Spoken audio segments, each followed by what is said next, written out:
Hello there. I wanted to cut a longer video about Daniel chapter 8, which I think could be the absolute next prophecy that is to be fulfilled.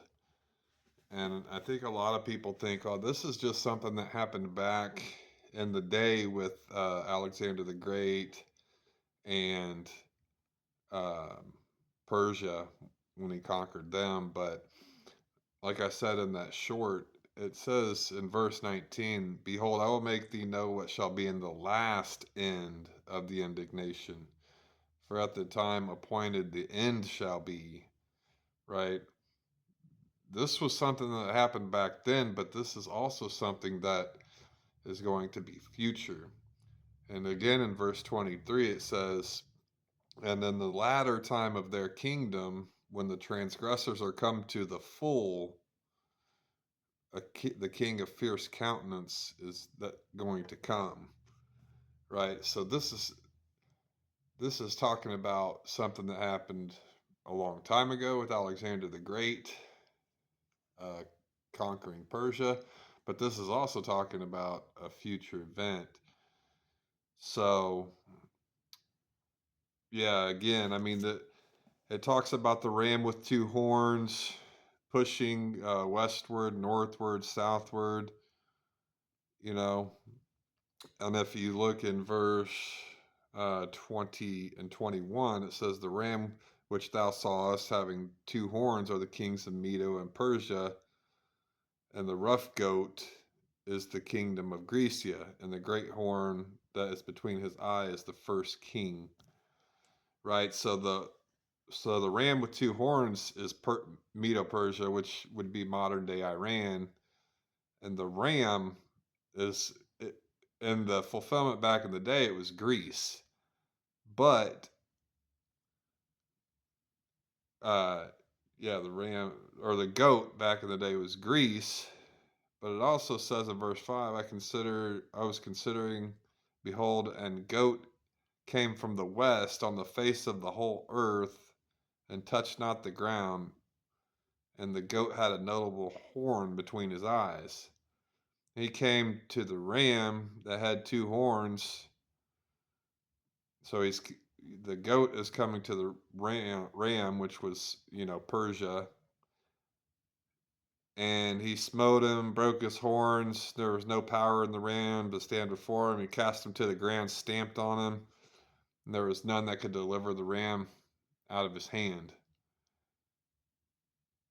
So the person from the west is coming over and trampling Persia and destroying. When Persia is at a time when they look like they're really tough. I mean, they're going. There for a minute they had Yemen and Hezbollah, Hamas. They had all these people to the north with Hezbollah. They had let's see here. What was the other direction? Southward would be like Yemen. To the west, they had Hamas. They had all those proxies, and they were looking pretty strong. And they're still kind of formidable, although they've taken a strike. But this goat that comes from the west is going to absolutely trample them, and there's going to be none that can deliver. You know, and who would even try? I guess maybe they're allies like Russia or whoever else, but they haven't really helped them before either. But and this led to, so when Alexander did it back in the day, um, it got broken up and went into four different, as verse 22 says, four kingdoms stood up from it, and which eventually led to Antiochus. And that's where you kind of get the guy in verse 11 and 12 that says he magnified himself to the Prince of Hosts, and the daily sacrifice was taken away, and the place of the sanctuary was cast down. And so Antiochus was a picture of the future coming Antichrist, basically the final world leader. What he did back in the day is something that this guy in the future is going to do. And that's why it says in verse 23 and verse 19 that this is a vision of back then, but it's also a future vision. And so what happens is this guy does this, and he kind of props himself up. He starts to think like, wow, like it's such a decisive, trampling that, and I think basically the world sees it, and they're like, oh yeah, n- this guy is unstoppable. This His military is unstoppable. Nobody can deliver him out of them out of his hand, and so he's going to prop himself up after he does this. So I believe that this is something that's future, and it's probably the next thing on the table, because as we see, Iran is basically, the one they're always kind of talking real loud. They're going to do this and that. They have a bunch of ballistic missiles, and they're gonna shut the Strait of Hormuz, and they've caused a lot of problems in the Middle East.